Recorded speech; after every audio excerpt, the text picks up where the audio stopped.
Seigneur, nous voulons te dire merci pour la grâce que nous avons d'être ici à ce jour et non ailleurs. Nous savons que tu as un plan pour notre vie et c'est pour cela que tu as permis que nous soyons dans cette salle, dans ce moment particulier. Nous demandons, Seigneur, que ton objectif soit atteint dans la vie de chacun au nom de Jésus. Glorifie ton nom dans notre vie, Seigneur, et que la louange te soit donnée en toutes choses. Merci, Seigneur, parce que nous savons que tu nous as exaucés. Au nom puissant de Jésus, nous avons prié, que tout le monde dise Amen. Amen. Le Seigneur m'a dit, Alléluia, dans 1 Corinthiens chapitre 2, verset 9, il faut voir ce que la Bible dit là-bas, avant que j'aille à ce que je vais enseigner. Mais, comme il est écrit, ce sont des choses que l'œil n'a point vues, que l'oreille n'a point entendues, et qui ne sont point montées au cœur de l'homme, des choses que Dieu a préparées pour ceux qui l'aiment. Alléluia. C'est ça qui va faire dans votre vie au nom de Jésus. Ce que vos yeux n'ont jamais vu, ce que vos oreilles n'ont jamais entendu, ce qui ne vous est jamais monté dans la tête. La Bible dit que ce sont des choses que Dieu a préparées pour ceux qui l'aiment. Si vous aimez Dieu, les paroles qui sont lues s'accompliront dans votre vie au nom de Jésus. J'ai dit, ces paroles s'accompliront dans votre vie au nom de Jésus.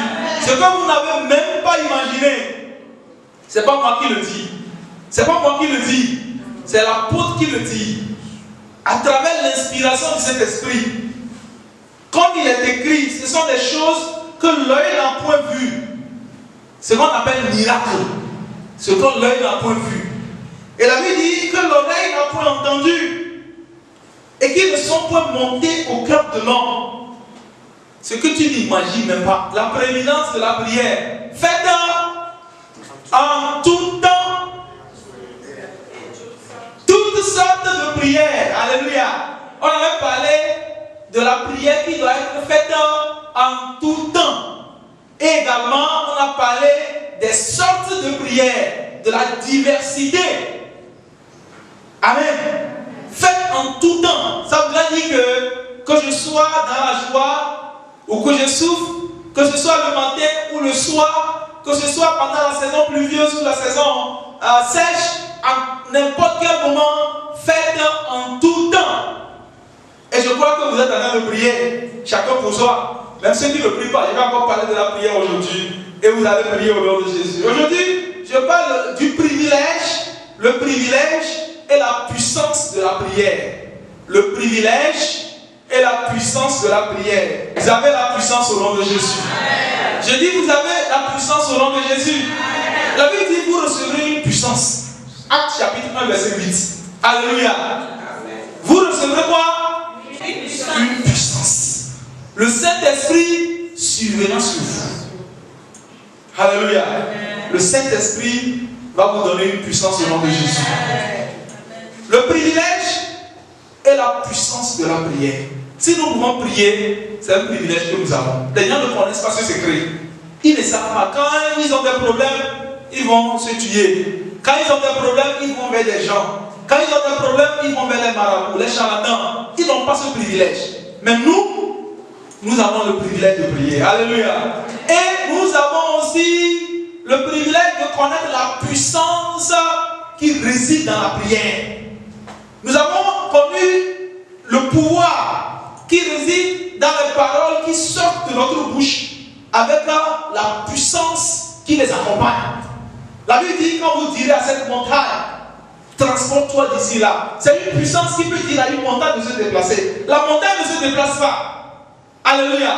Mais avec la puissance qui réside dans la parole que nous déclarons, la montagne se déplace.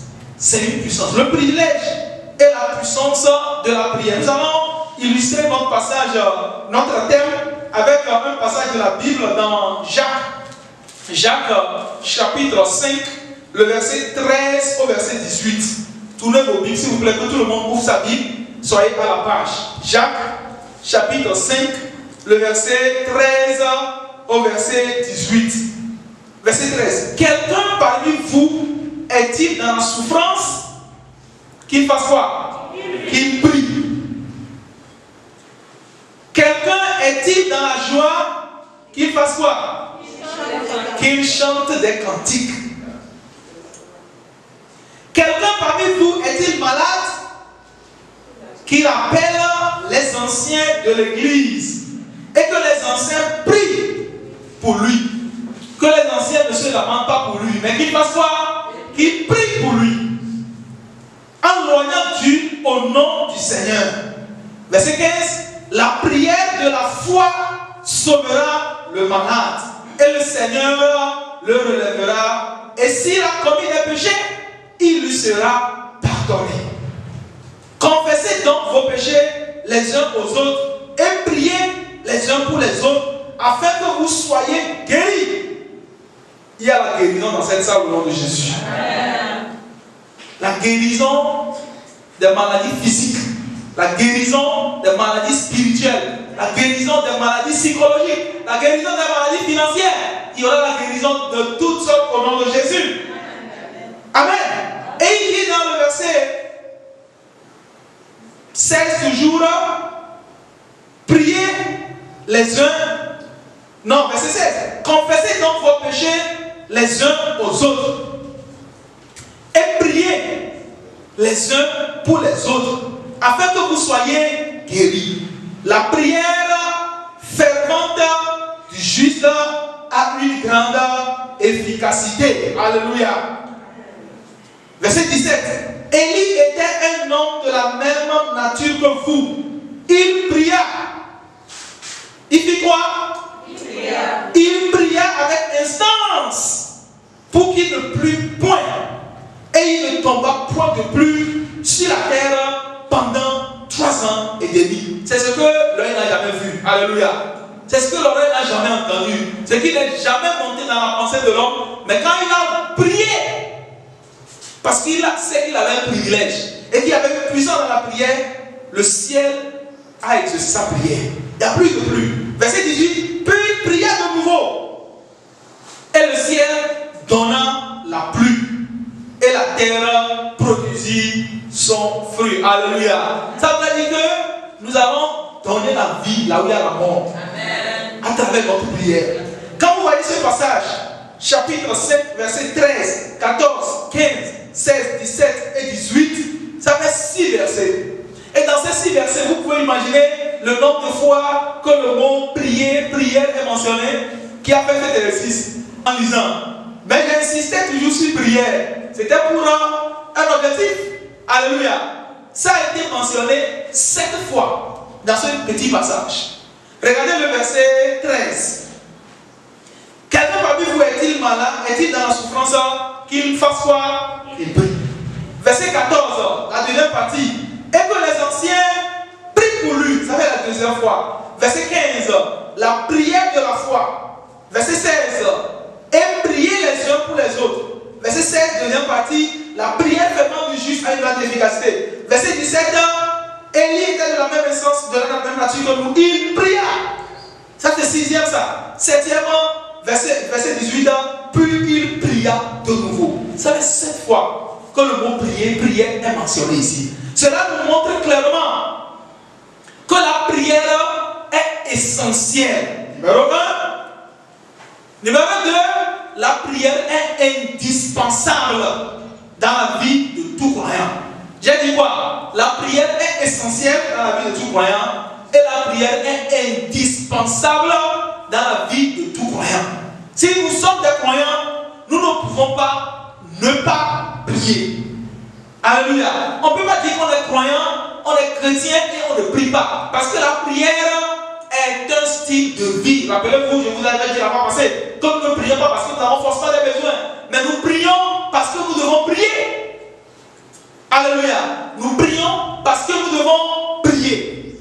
Et c'est pourquoi nous sommes en train de parler de ce privilège que nous avons à prier. Et ça voudrait encore dire que la prière est un élément central dans la vie du chrétien. C'est à travers la prière que nous parlons à Dieu. C'est à travers la prière que nous avons une communication avec Dieu. C'est à travers la prière que nous recevons de Dieu. Et donc, si on enlève la prière de la vie de quelqu'un, la vie de la personne serait... Ça n'existerait même pas. Alléluia. Ça n'existerait pas. Et donc, nous devons forcément prier parce que c'est indispensable pour nous. Je vais parler rapidement de 3 choses. D'abord, les hommes et les femmes qui prient. Numéro 1. Numéro 2, les niveaux de la prière. Et le numéro 3, l'assurance de l'exaucement à nos prières. Numéro 1, j'ai dit quoi? Les hommes et les femmes qui prient. Numéro 2, j'ai dit quoi? Le niveau de prière. Et numéro 3, l'assurance de l'exaucement à nos prières. Je vais me baser sur ce passage. C'est vrai que quand j'ai mentionné ces éléments-là, on peut les retrouver à plusieurs endroits de la Bible, mais je vais me focaliser sur ce passage pour faire un commentaire en me basant principalement sur ce passage. Les hommes et les femmes qui prient. Ici, je voudrais juste faire ressortir quelques caractéristiques des gens qui prient selon ce passage. Regardez le verset 13. La Bible dit, quelqu'un parmi vous est-il dans la souffrance? Quelqu'un, ça voudrait dire quoi? Tout le monde doit prier. Qui doit prier? Tout le monde doit prier. Quelqu'un parmi vous est-il dans la souffrance? Numéro 1, tout le monde doit prier. Quelqu'un, une femme, un homme, un jeune, un adulte, un enfant, un blanc, un noir, un ancien, une nouvelle personne, quelle que soit la personne, quelqu'un est-il dans la souffrance? Autrement dit, la souffrance n'est pas étrange pour nous. Il y a des gens qui pensent que quand on est chrétien, on ne souffre pas, on souffre. Mais nous avons une assurance que lorsque quelqu'un est dans la souffrance, il y a un remède pour lui. Alléluia. Alléluia. Quelqu'un, ça veut dire que les hommes et les femmes doivent prier. Tout le monde doit prier. Qui doit prier? Numéro 2, verset 14. Quelqu'un parmi vous est-il malade? Qu'il appelle qui? Les anciens de l'église. Qui doit prier? Les anciens de l'église.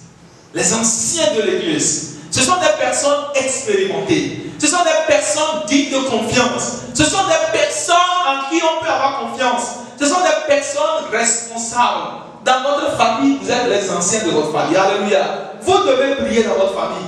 Vous devez prier dans votre église. Les anciens, ce sont des gens qui connaissent la parole de Dieu. Ceux qui connaissent la parole de Dieu doivent prier. Quelqu'un, ça veut dire que ça c'est n'importe qui. N'importe qui. Un nouveau, un ancien, quelqu'un. Un pécheur, quelqu'un.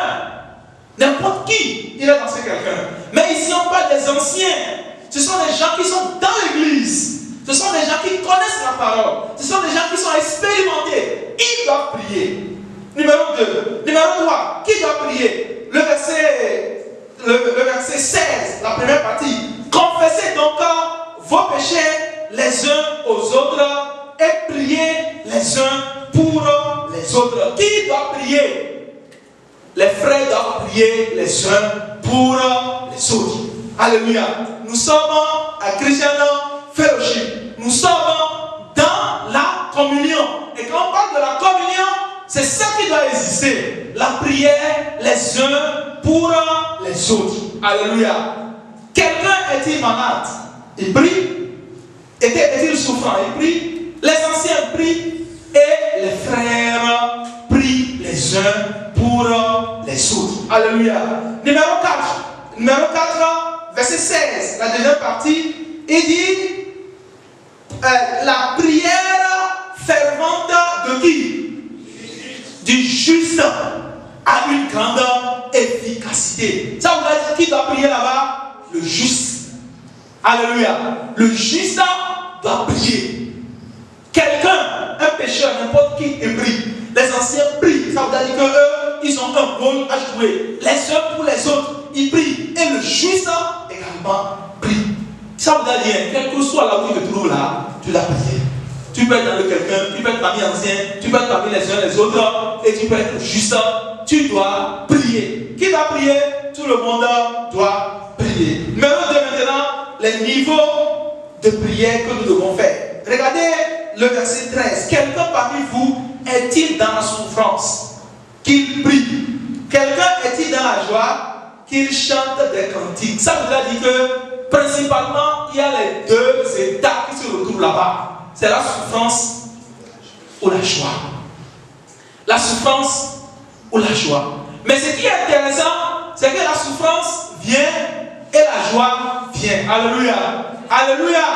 Il n'y a pas de souffrance qui va rester éternellement. La joie doit venir. Alléluia. Parce que quand tu pries, quand tu es dans la souffrance et que tu pries, la conséquence, c'est ce que je vais parler dans la troisième partie. La conséquence, c'est qu'il y aura la joie. Parce que ta prière sera exaucée. Alléluia. Quelqu'un est-il dans la souffrance qu'il prie? Le numéro 1, c'est la prière personnelle. La prière personnelle. Alléluia. La prière personnelle. Quelqu'un est-il dans la souffrance qu'il prie personnellement? Qu'il rentre dans sa chambre. Rappelez-vous de ce que Jésus a dit dans Matthieu chapitre 6. Quand il parlait de la prière, il dit que quand tu veux prier, fais quoi? Rentre dans ta chambre. Ferme la porte. Alléluia. Ça veut dire que tu appelles Dieu. Et tu dis, Dieu, je veux te parler. Personnellement. Seul à seul. Tu pries le Seigneur. C'est la prière personnelle. Quelqu'un parmi vous est-il dans la souffrance qu'il prie? Malheureusement, il y a plusieurs personnes. Ils veulent toujours que ce soit des gens qui prient pour eux. Ils veulent toujours que ce soit d'autres personnes qui prient pour eux. Nous sommes appelés à faire des prières personnelles. Alléluia.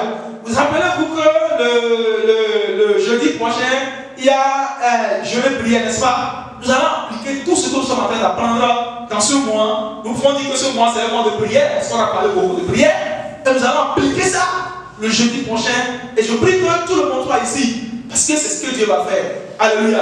Il va changer. Il va nous donner des choses auxquelles nous ne pensons même pas au nom de Jésus. Numéro 1, la prière personnelle. Numéro 2, la prière pastorale. La prière pastorale, ça c'est les anciens. Le verset 14. Quelqu'un parmi vous est-il malade?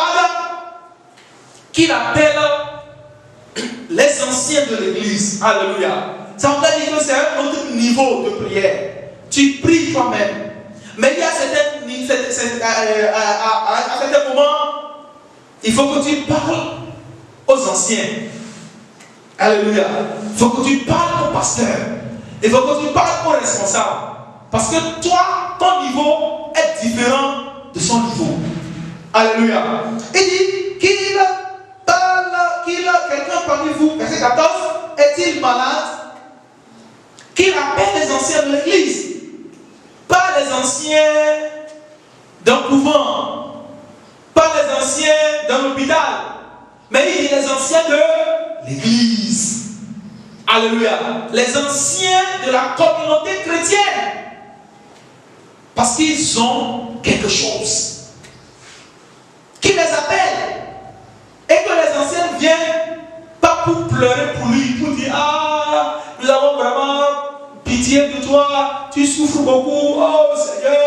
Non, c'est pas ce que les anciens doivent faire. Qu'est-ce que les anciens doivent faire? Ils doivent prier pour lui. Parce que les anciens, on peut dire qu'ils ont fait une expérience. Et ils savent qu'il n'y a rien qui soit étonnant de la part de Dieu. Amen. Et rappelez-vous ce que la Bible dit. Verset 15, la Bible dit que la prière de foi sauvera le malade. La prière de foi, la foi que les anciens ont, et la foi que le malade a, quand on met leur foi ensemble, la prière de foi sauvera le malade. Et le Seigneur le relèvera. Alléluia. Quelle que soit notre chute, le Seigneur va nous relever au nom de Jésus. Quelle que soit notre faiblesse, quelle que soit l'humiliation que nous avons subie, quelle que soit la souffrance, quelle que soit la dette que nous avons, la Bible dit que le Seigneur va nous relever. Amen. Il y a une chanson qui dit, Jésus va me prendre, n'est-ce pas? Il va me laver, il va me positionner, il va me lever. Alléluia. Il nous relèvera. Il nous relèvera. Nous n'avons pas peur, nous ne doutons pas. Nous ne doutons pas. Nous avons la certitude que quel que soit ce qui arrive, vous savez, Job, il avait la certitude. Il savait que rien n'était impossible. C'est ce qu'il a dit, non? C'est ce qu'il a dit. Il dit que rien n'était impossible.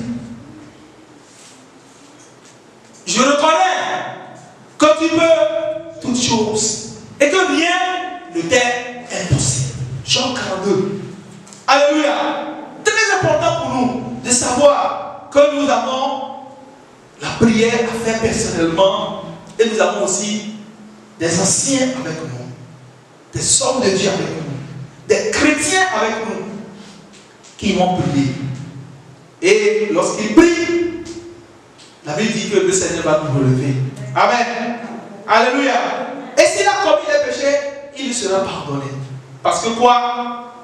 Il dit dans le verset 16, confessez donc vos péchés les uns aux autres. Autrement dit, Dieu pardonne les péchés. Qu'est-ce qu'il a dit? Dieu pardonne les péchés. Lorsque ces péchés sont confessés, il dit confessez.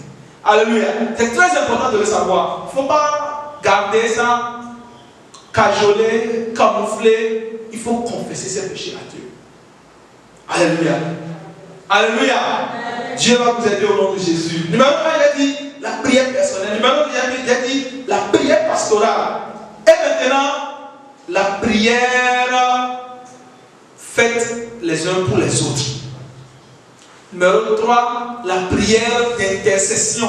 La prière faite les uns pour les autres. Le verset 16. Il dit, confessez donc vos péchés les uns aux autres et priez les uns pour les autres afin que vous soyez guéris. Quand on dit prier les uns pour les autres, ça voudrait dire qu'il y a une communion. Si je n'ai pas confiance en toi, je ne vais pas te faire part de mes problèmes. Pourquoi? Parce que quand tu sauras, qu'est-ce que tu vas aller faire? Tu vas rester, tu vas dire, la personne là-bas, quand je la vois, elle s'habille chaque fois, là, je pensais qu'elle est à l'aise, mais elle a des problèmes, parce que pour moi, même là, c'est mieux. Et puis, c'est ça la prière. Ou bien tu vas aller raconter à une autre personne qui dit, bon, tu vois, celui-là, il va là-bas, chaque fois, il dit qu'il va à l'église, il va à l'église, mais tu te dis le problème qu'il a. Tu vois, mais tu ne veux pas comprendre. Pour toi qui ne vas pas à l'église, même là, c'est mieux, hein. Alléluia. C'est pas comme cela.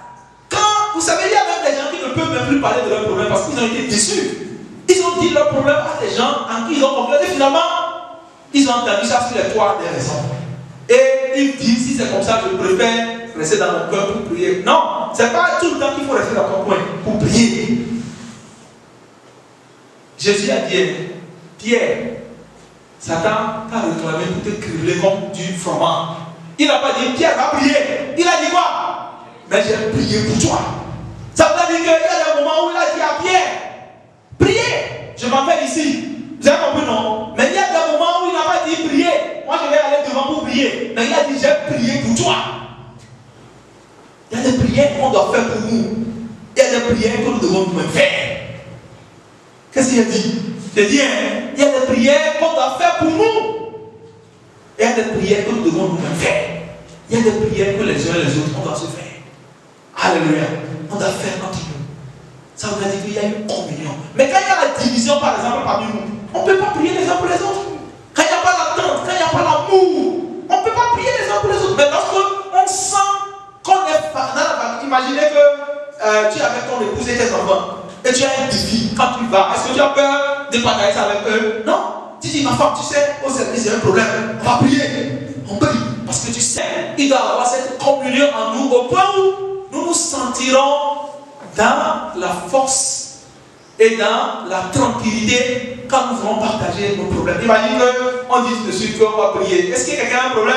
N'a qu'à dire on va prier. Que la personne dit le problème. On prie. Et puis avant qu'on le sorte ici, tout le monde a même assis avec la dans le quartier que la personne a dit qu'il y a un problème. Ça ne va pas marcher comme cela. Alléluia. Dieu va vous aider au nom de Jésus. Nous avons besoin vraiment de comprendre ces choses. C'est ça qui va nous guider. Il y a des gens qui ne comprennent pas. Quand on dit que si tu as commis un péché, va dire à ton pasteur, confesse ton péché. Il dit non. Pourquoi est-ce que c'est le pasteur? Lui aussi, il est non, non. C'est pas ça. C'est la Bible qui le dit. Il y a certaines choses là, il faut que tu confesses que j'ai fait ça pour qu'on prie pour toi. Sinon, tu ne vas pas avoir la délivrance. Sinon, tu ne vas pas avoir la guérison. Sinon, tu ne vas pas avoir le miracle. Il faut que tu confesses. Alléluia. Ce n'est pas moi qui le dis. C'est la parole de Dieu qui le dit. Et nous croyons en quoi? Nous croyons à la parole de Dieu. C'est la Bible. C'est elle qui nous donne la vie. Et c'est elle que nous suivons. Dieu va vous aider au nom de Jésus. Donc j'ai dit la prière personnelle, la prière pastorale, la prière faite les uns pour les autres. Et la dernière chose, le dernier niveau dont je vais parler avant d'aller à la dernière partie, c'est la prière prophétique. La prière prophétique. Et ce jour-là, aujourd'hui aussi, moi aussi, je vais prophétiser sur votre nom de Jésus. Je ferai des prières prophétiques sur votre nom de Jésus. Il dit, Élie était un homme de la même nature que nous. Il était comme toi, il était comme moi. Il pria avec instance pour qu'il ne pleuve point et il ne tomba point de pluie. C'est-à-dire que c'est un événement futuriste. Quand il priait, c'était des choses qui devaient arriver. Alléluia. Alléluia. Vous aussi, vous allez prophétiser sur votre enfant, vos enfants. Ils ne sont pas encore grands, mais quand ils seront grands, là où ils doivent être, vous allez prophétiser sur le nom de Jésus. Alléluia. Vous allez parler sur votre avenir. Alléluia. Parce que quand Élie priait, la Bible dit qu'il a prié avec instance. Quand on dit instance, ce n'est pas une prière qu'on fait quelques minutes et puis on reste et puis c'est fini. Je vous avais dit la fois passée que quand on répète, quand on dit, quand on insiste, quand on dure dans la prière, ce n'est pas une faiblesse, ce n'est pas un manque de foi, mais c'est plutôt la parole de Dieu qui dit de continuer par demander, de prier sans cesse, d'insister. Nous allons insister au nom de Jésus. Dieu va le faire. Alléluia. Il le fera. Parce que c'est lui-même qui l'a dit.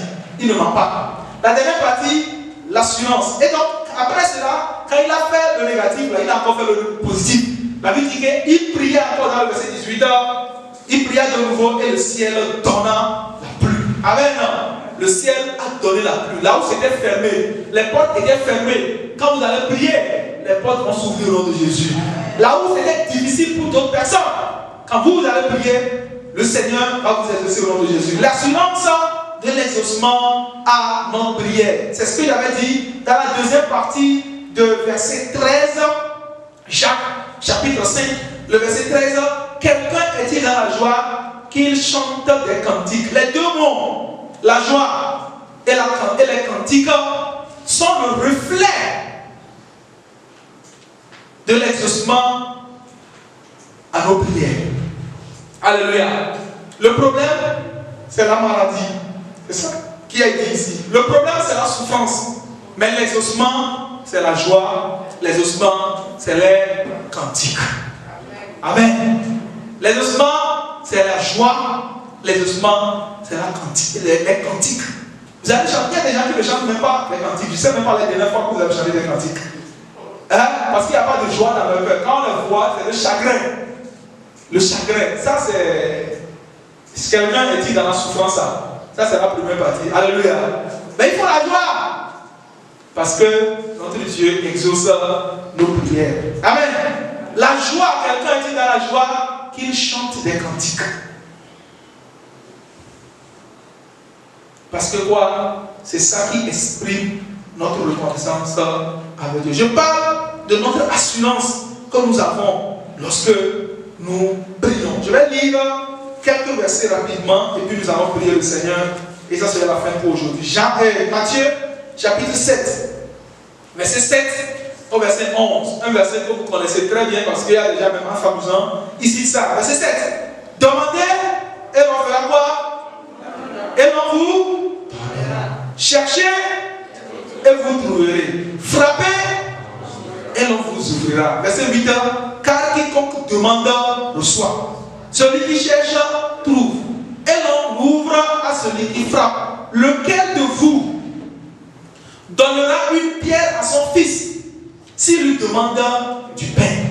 Lequel de vous, si son fils lui demande la guérison, il va lui donner la maladie? Hein? Et c'est ce que vous allez faire. Et il dit, ou s'il demande un poisson, lui donnera-t-il un serpent? Il demande le succès et il lui donne le chèque. Si donc, comme méchant comme vous l'êtes, vous savez donner de bonnes choses à vos enfants. Les bonnes choses, c'est quoi? C'est la santé. Les bonnes choses, c'est l'argent. Les bonnes choses, c'est le succès. Les bonnes choses, c'est le mariage. Les bonnes choses, c'est les enfants. Les bonnes choses, c'est la promotion.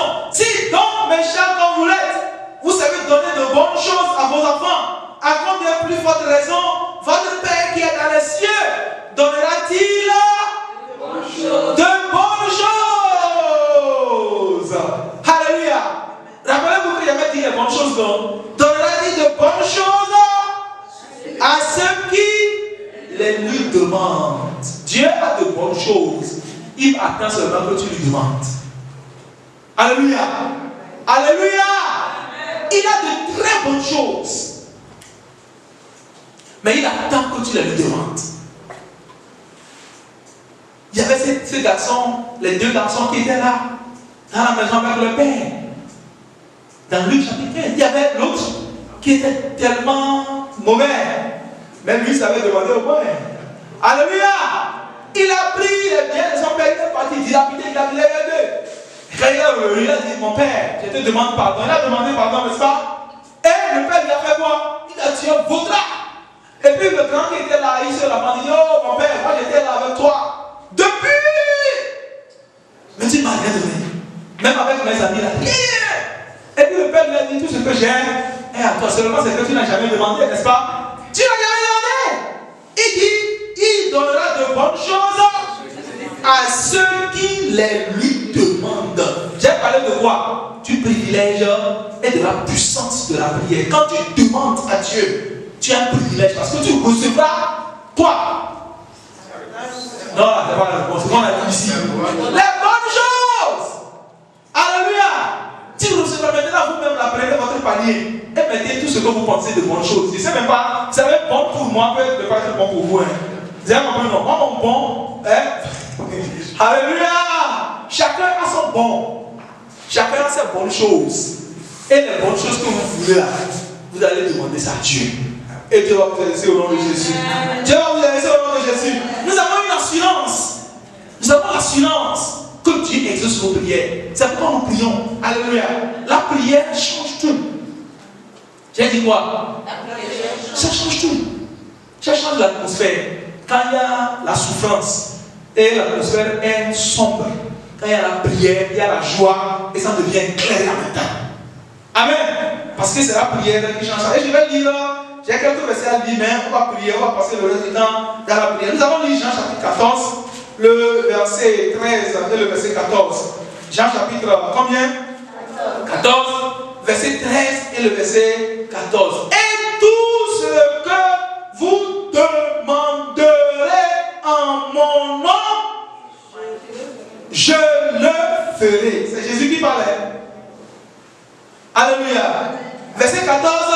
Si vous demandez quelque chose en mon nom, je le ferai. Il a insisté. Dans le verset 13, il a dit je le ferai.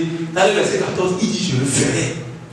Si Jésus vient, il le fera. Nous devons manifester cette foi. Quand Jésus dit je le ferai, il vient tout. Il dit tout ce que vous demanderez. Je ne sais pas comment vous pouvez quantifier le tout.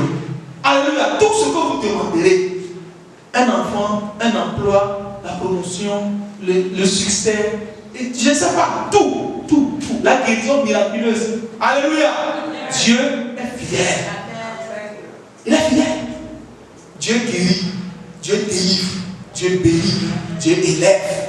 Alléluia. Tout ce que vous demanderez à mon nom, je le ferai. Je vais terminer avec un verset que j'aime. Romains 8, verset 32. Verset 32. S'il a pu donner son fils, qui est tellement précieux pour lui, s'il a pu le livrer, comment nous donnera-t-il pas aussi toutes choses avec lui? Dieu va te donner toutes choses. Il a dit dans Matthieu, ne donnera-t-il pas de bonnes choses à ceux qui les lui demandent? Dans Jean, il a dit que tout ce que vous allez demander, et ici il dit encore, ne donnera-t-il pas toutes choses? Il dit c'est tout. Alléluia. Bonnes choses. Est-ce que vous avez demandé? Nous allons prier le Seigneur. Tu vas te lever maintenant. On a parlé du privilège et de la puissance de la prière. C'est pas parce que Dieu ne peut pas faire ce que tu demandes, mais c'est parce que tu n'as pas encore suffisamment demandé. Tu n'as pas demandé. Ce qu'il lui demande, tu vas prier le Seigneur, tu vas dire merci d'abord pour la parole que tu viens d'écouter. Tu vas dire merci parce que j'ai écouté parler du privilège et de la puissance de la prière. À présent, je comprends que je dois prier. Je comprends que la prière est nécessaire, essentielle, indispensable pour moi. Et je prie ce jour, prie le Seigneur maintenant. Tu dis, Seigneur, tu as dit que si quelqu'un est dans la souffrance, qu'il prie. Actuellement, je suis dans la souffrance, je traverse un moment difficile. Actuellement, mon enfant est malade. Actuellement, j'ai une dette à payer. Actuellement, j'ai un problème foncier. Actuellement, j'ai ceci. Actuellement, il y a ceci, il y a ceci, il y a ceci. Je prie, Seigneur. Tu as dit quelqu'un est dans la souffrance qu'il prie. Je prie, Seigneur. Je veux que tu me libères de ce souci. Que tu me libères de cette souffrance au nom de Jésus. Tu me libères de cette souffrance au nom de Jésus. Au nom de Jésus. Je prie, Seigneur. Je prie, Seigneur. Je prie, Seigneur. Je prie, Seigneur, que tu viennes à mon secours. Viens à mon secours. Si vous savez donner de bonnes choses à vos enfants, oh, à combien plus forte raison. Votre Père ne vous donnera-t-il pas aussi les bonnes choses, toutes bonnes choses? Tu vas dire, Seigneur, je demande les bonnes choses. Je réclame les bonnes choses. Je réclame les bonnes choses. Je réclame les bonnes choses pour moi. Je réclame les bonnes choses pour mes enfants. Je réclame les bonnes choses pour mon mari. Je réclame les bonnes choses pour mon directeur. Je réclame les bonnes choses pour mon président. Je réclame les bonnes choses pour mes frères et sœurs en Christ. Je réclame les bonnes choses. Au nom de Jésus, réclame cela. Prie, demande cela. Le Seigneur va le faire au nom de Jésus. Nous avons parlé également de la prière prophétique. Élie, la Bible dit, était de la même nature que nous. Donc, il a prié. Alléluia. Tu vas dire que le Seigneur puisse fermer les portes de malédiction sur toi. Quelles que soient les malédictions, quelles que soient les maladies, quels que soient les problèmes, que les portes du ciel se ferment sur ces choses et que Dieu t'ouvre la fontaine de bénédiction au nom de Jésus. Prie le Seigneur. Dis, Seigneur, je réclame. Je fais la prière prophétique sur moi-même, sur mes enfants, sur mes projets, au nom de Jésus. Je réclame la vie, je réclame la vie, je réclame la délivrance, je réclame la liberté, je réclame cela au nom de Jésus. Tout ce que vous demanderez, tout ce que vous demanderez, tout ce que vous demanderez, s'il n'a pas impacté son propre fils, mais qu'il a livré pour nous tous, comment ne nous donnera-t-il pas aussi toutes choses avec lui? Tu as besoin de la guérison, Dieu est capable de te le donner. Tu as besoin des enfants, Dieu est capable de te le donner. Tu as besoin de la promotion, Dieu est capable de te le donner. Tu as besoin de l'emploi, Dieu est capable de te le donner. Il nous donnera toutes choses avec lui. Au nom de Jésus. Merci Seigneur parce que nous savons que tu nous as exaucés. Au nom de Jésus, nous avons prié. Au nom de Jésus, nous avons prié.